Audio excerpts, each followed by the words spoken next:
And now I'd like to bring you the message. It's called The Storyteller.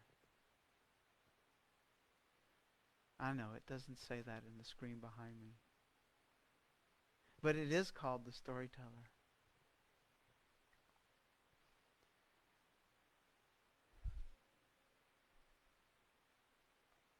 All around us, in this moment, and in every moment, we are surrounded by a beautiful meadow, and everything is okay in this meadow. The sun is shining, even if there's clouds outside. Even if there's rain coming, there's a gentle breeze that's cool as the warm sun touches our body. We have thoughts, these feelings of peace, of joy, of contentment when we are in this meadow. And we were all born into this meadow. As little children, we lived in the moment. We were open to life, and whatever life brought us, it was okay. And wouldn't it be nice to live in that place again? This sermon series that starts today with the Storyteller is going to teach us how to find this meadow in our life again. It's based on the book, What's in the Way is the Way. And that's really the theme of the whole series. That title, such a good title. Because you see, when we were wee ones, before we probably even brought memories, before I can remember in my life, we began to learn language. If you've ever looked at little children when they're infants, sometimes we put these little doodad things above their crib that they're shaped in different shapes and different colors, and they fascinate a little child. He reaches out to touch them. He's exploring the universe. He's learning already at that young age to pick out of the field of energy that's all around him things. And eventually, these things get a name. Quite often, I think we find that that first name is either Mama or Dada.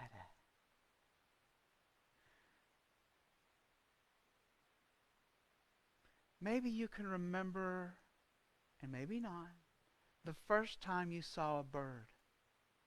You looked outside or were outside in the green grass, and here was this little creature walking around, and suddenly it flew off. And wasn't it amazing? This experience of this little creature that was walking around just like me, and now all of a sudden it was flying through the air. And it didn't fall. It just kept flying. And Mama said, or Daddy said, "That's a bird." And we got a word for it. The next time we saw a bird, it was kind of spectacular, but it wasn't the same thing, because now we knew it was a bird. And we began to tell this story around this thing. It's now a bird. So we know all about it now. It's not nearly as magical, because a lot of the reasons because we have an idea of it already. We already know what a bird is. And so we see it and say, oh, it's a bird. How do we capture that beauty? We go to that meadow. You see, this idea of bird has become to form a cloud in this child's mind that obscures the reality of the present moment. Because when I see that bird now, I don't experience the bird that's right there in front of me, because I already have an idea in my head of what a bird is. And it's true not just for the bird, but everything becomes the idea of it that we already learned. And these ideas become clouds around our consciousness, so that when we see a new car, the first time you see that brand new Mustang, for the year, and that's the first one you see. Oh, wow, look at that Mustang. Next time you see it, oh, that's the New Year Mustang. You see, it's everything like that. That's just how our brain works. Now, let's not knock on our brains, because we need that brain. It took billions of years for us to get that brain that's very useful to us. It's our brain, our mind, that knows how to do our job. There's so many things that we couldn't do if we didn't have that. But is it the best mechanism, the best voice inside of us to control our life? Is there another way that's maybe hooked into this meadow that can use this brain as its tool for living? As we can find that meadow, our path to peace,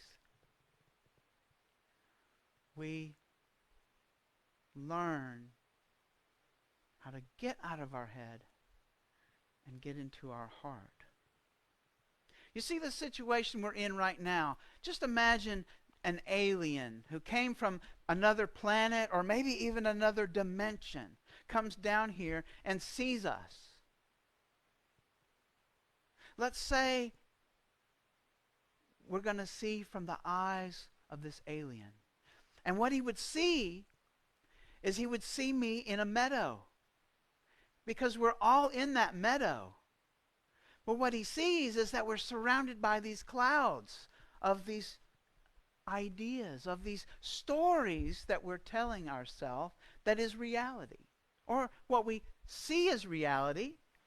And what else would he see? Why, he would see that we've all got these butterfly nets. And we're running around all over the place trying to catch the butterfly. And then over here to get this butterfly. These butterflies are the things that we think are going to make us be happy again. We think this is what's going to bring us to that happiness we had when we were a child. And it might be a new car. Woo! Oh, good, I got the new car. And for a minute, I'm in the meadow, but it doesn't last very long. Now it's not a new car anymore. I'm looking for the next thing, the next butterfly, whatever it might be. Maybe it's a new hairdo. Or for me, a new book. I got that new book. It's awesome. And then it wears out, and now I need a new record. Okay, that one was pretty easy. What about that new guitar? I might have to save up. So I'm running around, and I'm looking for these things out here. But all I'm really doing is making more clouds around me. I'm not seeing the meadow at all. What else would that alien see? Other than having this butterfly net, he's also going to see that I've got a fly swatter. And with the fly swatter, I'm whacking away at all those things about me that I don't like. I don't like that I need to lose about 40 pounds. So I'm whacking at it with the fly swatter, and it just won't go away. The more I whack at it, the more it's always there. Maybe it's the way my spouse is turning the television channel all the time.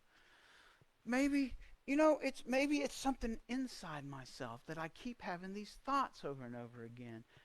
But the point is none of that stuff is ever going to get us to the meadow. It just clouds up the whole work. So how do we get to the meadow? What's our path to peace?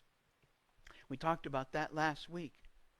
I don't want to go through those steps. Let's look at something different. It's very related. How about our curiosity? How about curiosity with compassion? We begin to look at what it is that we're trying to catch with that net. Oh, okay. I really want to feel, how does that feel? How does that feel? And the more I'm aware of what it is that I'm doing and these clouds that I'm making, the clouds begin to dissipate. What is it about this weight that I'm trying to whack with the fly swatter? What is that? Oh, well, that's okay. It's not that bad of a thing that I want to lose that weight, because if I do, I'm going to feel healthier. I'm going to feel more energy. I'm going to be more alive feeling. So that's a good thing. I'm going to be compassionate about that. But it's not really going to make me happy because I've lost, 5 pounds before and I still wasn't happy because there was a chocolate cake I wanted even more.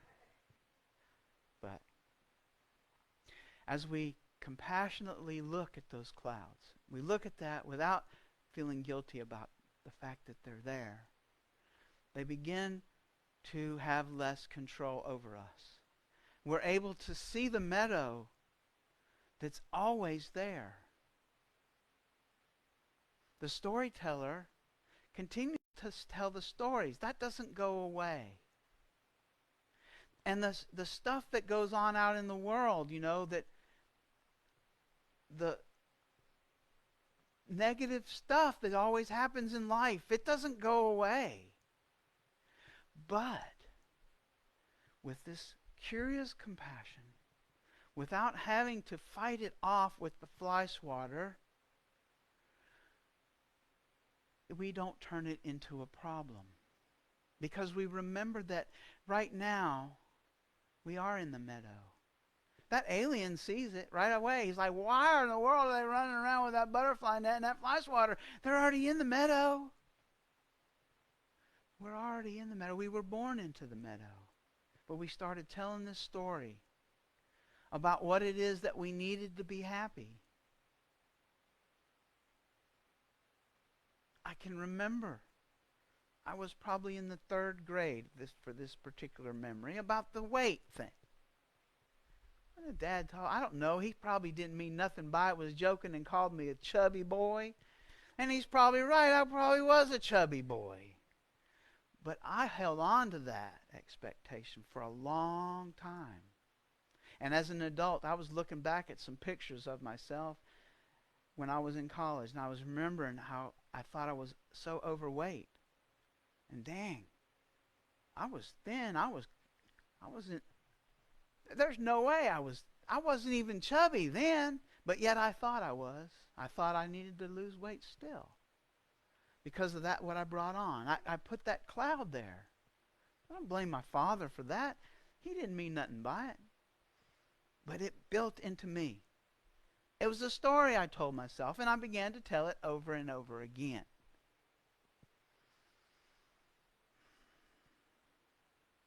But Unity taught me, I'm good right now, just the way I am. And you know what? That Christ light that we light that Christ candle for, it's always inside of me, and it's inside everybody else too. And I can feel good about that. And the more I felt good about that, the less power that chocolate cake had over me. Darcy and Michael, you might remember I've lost 60 pounds. But I didn't do it to lose weight. I started losing flexibility in my hand. I couldn't hardly play a C chord on the guitar. I was like, something's got to change, and I discovered chronic inflammation. And I was like, I got chronic inflammation. I got the sugar. I got high blood pressure. I got cholesterol. What's the cause of all those things? Chronic inflammation. Well, I got chronic inflammation. It's in my hand. All these itises, tinnitus, arthritis, all that stuff. Chronic inflammation. This sermon's not about chronic inflammation, but that's what I thought. But I didn't use the fly swatter. I just changed some things. Changed the way I view. Lord, help me crave only the food that's good for my body. All right. And my dog loves to go for a walk. She just loves it. So what a reason to go for a walk. I just grab that she is such a mess. And she's almost 2, so she is full of energy. So anyway, that storyteller is not the truth of who we are. But that function in us, our brain, that's a valuable part of us. So we're not going to try to get rid of the brain. In some other than this book that talks about ego, personality. If we didn't have personality, we wouldn't know when we could tell a little white lie and when to tell the truth. Because, just because her hair doesn't look that great right now doesn't mean we really have to say it right now. Sometimes it's better just to But personality knows that. Personality. So we value personality. Personality knows how to drive the car. Because if I had to think about driving the car, every time I got in it, I'd never get out of first gear. I mean, have you ever tried to think about playing pool? Have you ever shot pool? You know, if you're thinking about, there's no way you're ever going to hit that ball straight, and you're never going to hit that other ball where you're supposed to.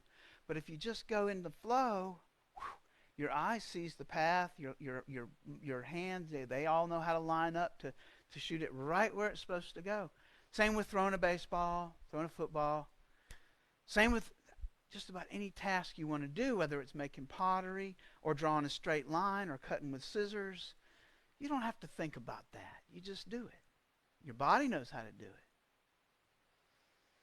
Okay, so those parts of us are still valuable. It's our heart. Okay? It's our heart. That's the curious, compassionate curiosity. It comes from our heart. So I want to do an exercise. Let's do two. Let's start with this one. So the first exercise is just close your eyes and listen. And count all the different sounds that you hear right now. We'll do this for like 20 seconds. Start now.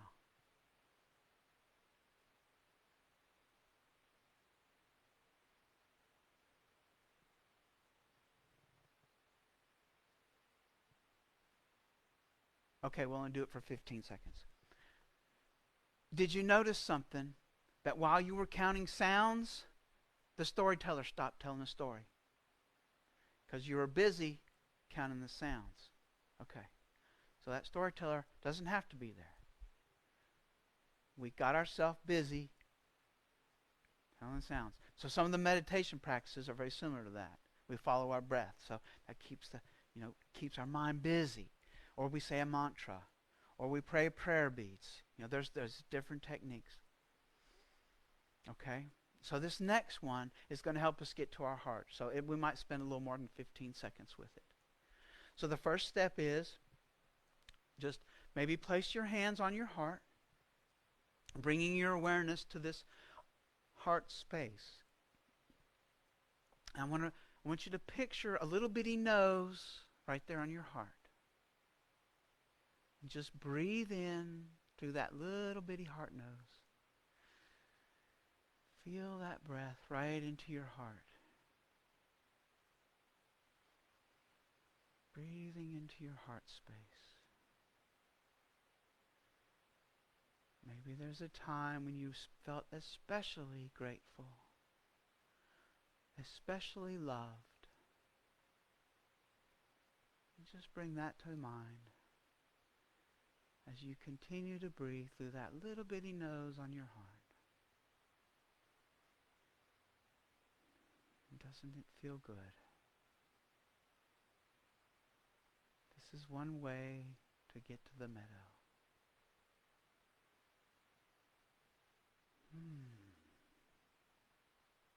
Feels so good we don't want to leave, do we? So notice the difference between that space and when you are being told stories inside your mind by the storyteller.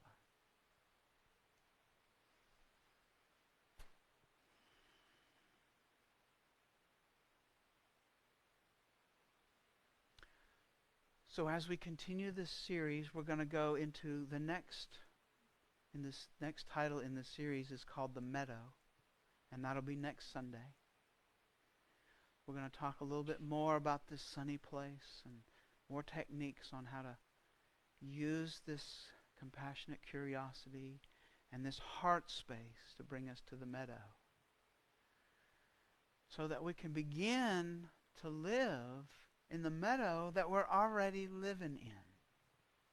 Because the storyteller doesn't have to be the boss of us. It doesn't have to rule our life. Because we have this heart space. So, the storyteller.